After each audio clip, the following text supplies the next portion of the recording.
In the middle of the night in September 1985, a home in Rotherham, South Yorkshire succumbed to a devastating fire. The lounge room was burned black, curtains and furniture reduced to ash. The owners of the home, Ron and May Hall, lost nearly everything to the blaze, except one item. A painting of a crying boy, his sorrowful eyes looking out from the wreckage, not even blackened by smoke. This wasn't the first time a picture of a crying boy had been found amid the ashes of a torched home. Typically, this kind of blaze would merit nothing more than a paragraph or two in the local paper, but this particular story would soon become national news. British tabloid newspaper The Sun ran an article that read, "The Blazing Curse of the Crying Boy." The article told how Ron Hall's fireman brother Peter had warned them about the painting being cursed, and that neither he nor his colleagues would ever allow the painting into their homes. It transpired that fire crews across the country had been to many incidences of fires starting in homes that contained the crying boy painting. And the painting was the only thing to survive unscathed. Although the firemen hadn't used the word cursed, the Sun newspaper soon included it in the report for added effect. The article also stated that there was an estimated 50,000 prints of the crying boy painting in homes across the UK. The article evoked an incredible response from the British public, with many more people telling their own experiences after purchasing the painting. A woman in Surrey lost her house in a blaze just 6 months after buying the painting, and two sisters who had bought a copy each had fires in their homes. One of the sisters even claimed that she had witnessed the painting rocking back and forth whilst it hung on the wall. A man in Nottingham and his family were injured during a fire at his home that contained a print of the crying boy. And a pizza parlor in Norfolk was gutted by fire with all of its paintings destroyed by the flames except one, the crying boy. The crying boy was one of a series of paintings signed Giovanni Bragolin, a pseudonym of artist Bruno Amadio, and date from the 1950s. The series depicted young, teary-eyed children. While it may seem odd to want an image of a weeping child on your wall, the pictures proved popular all over the world. The children depicted were often poor and incredibly beautiful.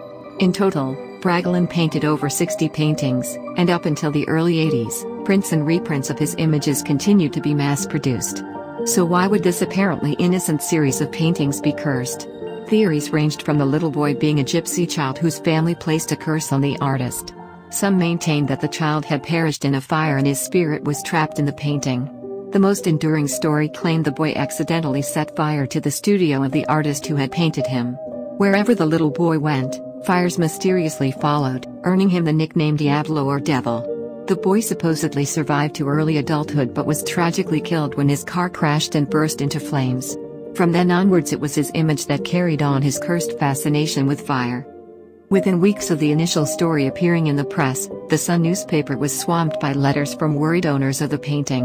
One reader reported an attempt to destroy 2 of the prints by fire, only to find, to her horror, they would not burn. Her claim was tested by security guard Paul Collier, who tossed one of his 2 prints onto a bonfire. Despite being left in the flames for an hour, it was not even scorched. Collier's story provided a neat link to comments by the firemen who recalled the aftermath of house fires where the print mysteriously escaped damage. The real mystery, from their perspective, was how the picture had survived fires that were in themselves entirely explainable. In most cases, straightforward explanations of carelessly discarded cigarettes, overheated chip pans and faulty electric heaters had been found during the subsequent fire service investigation. Rotherham Fire Station officer Alan Wilkinson, who, it emerged, had personally logged 50 crying boy fires dating back to 1973, dismissed any connection with the supernatural. Wilkinson, who had 33 years' experience, said he wasn't superstitious and had satisfied himself that most had been caused by human carelessness. But despite his pragmatism, he could not explain how they had survived infernos, which generated heat sufficient to strip plaster from walls.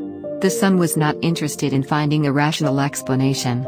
It ignored Wilkinson's remarks and claimed, "Fire chiefs have admitted they have no logical explanation for a number of recent incidents."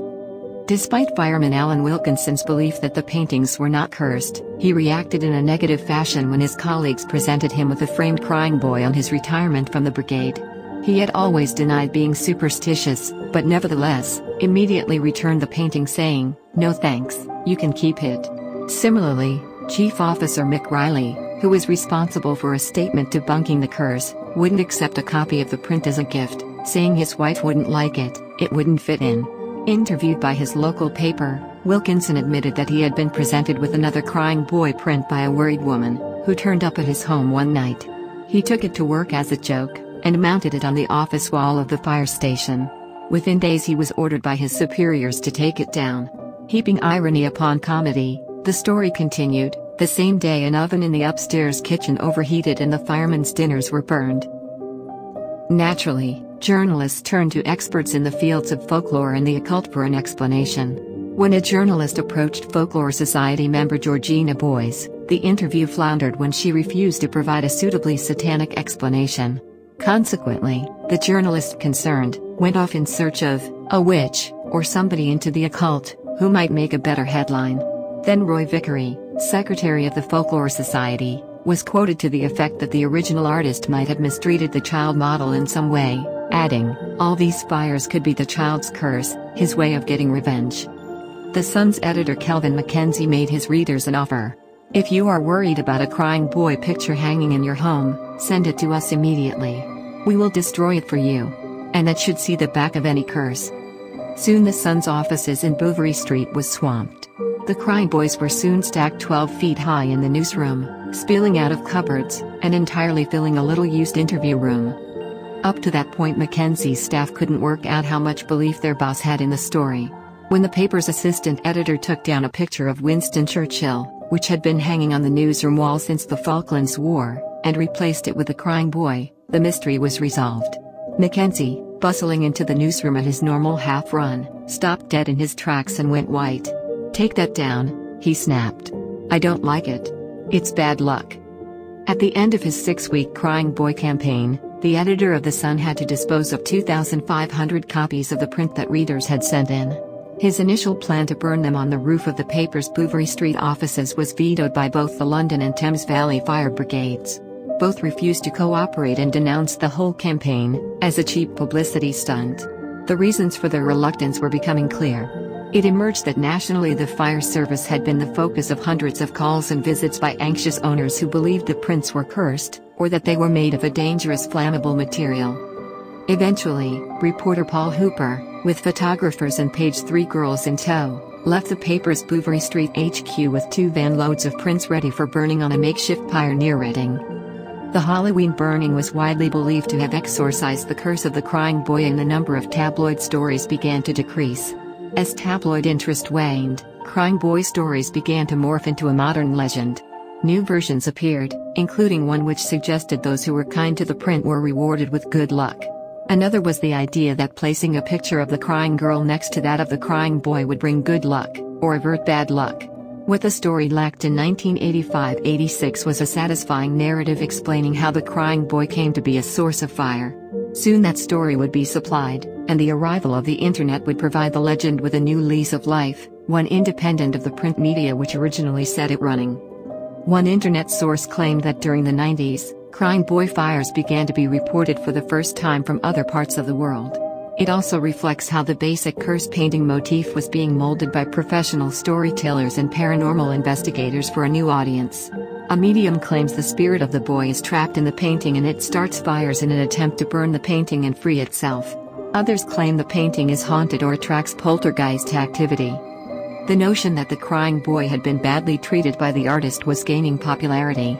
Few cared that there were several different paintings and artists, or that this idea began life as a throwaway remark offered to the Sun a decade earlier. The story of the little street urchin adopted by the artist continued to gain momentum, with a retired schoolmaster from Devon named George Mallory apparently having tracked down the original artist Bruno Amadio, who turned out to be a Spanish painter named Frank at Seville. According to Mallory, Seville told him that he found the boy wandering the streets of Madrid in 1969. He never spoke, and had a very sorrowful look in his eyes. Seville painted the boy, and a Catholic priest identified him as Don Benito, a child who had run away after seeing his parents die in a blaze. The priest told the artist to have nothing to do with the runaway, because wherever he settled, fires of unknown origin would mysteriously break out. Nevertheless, the painter ignored the priest's advice and adopted the boy. His portraits sold well, but one day his studio was destroyed by fire and the artist was ruined. He accused the little boy of arson and Benito ran off, and was never seen again. Then from all over Europe, came reports of crying boy paintings causing blazes. Seville was also regarded as a jinx, and no one commissioned him to paint, or would even look at his paintings. In 1976, a car exploded into a fireball on the outskirts of Barcelona after crashing into a wall. The victim was charred beyond recognition, but part of the victim's driving license in the glove compartment was only partly burned. The name on the license was one 19-year-old Don Benio. The appearance of the Don Benio story completes the metamorphosis of the curse of the crying boy, from tabloid obscurity to a fully fledged urban legend, accessible to anyone via the internet. The lack of any factual basis for the Benio legend has done nothing to erode its popularity. In July 2002, British newspaper The Star announced that the curse had returned to the UK. A fire had gutted a house in Rotherham, the town where the legend began. The owner, Stan Jones, claimed this was the latest of 3 separate house fires, each of which had the picture hanging on a wall. He bought his copy for £2 at a market a decade ago and had become fond of it, but now he was naturally having second thoughts. On the third occasion, Stan and partner Michelle Houghton, who was heavily pregnant, narrowly escaped death after falling asleep after leaving their supper cooking on a grill. Stan raised the alarm and firefighters were able to reach his unconscious partner just in time to revive her.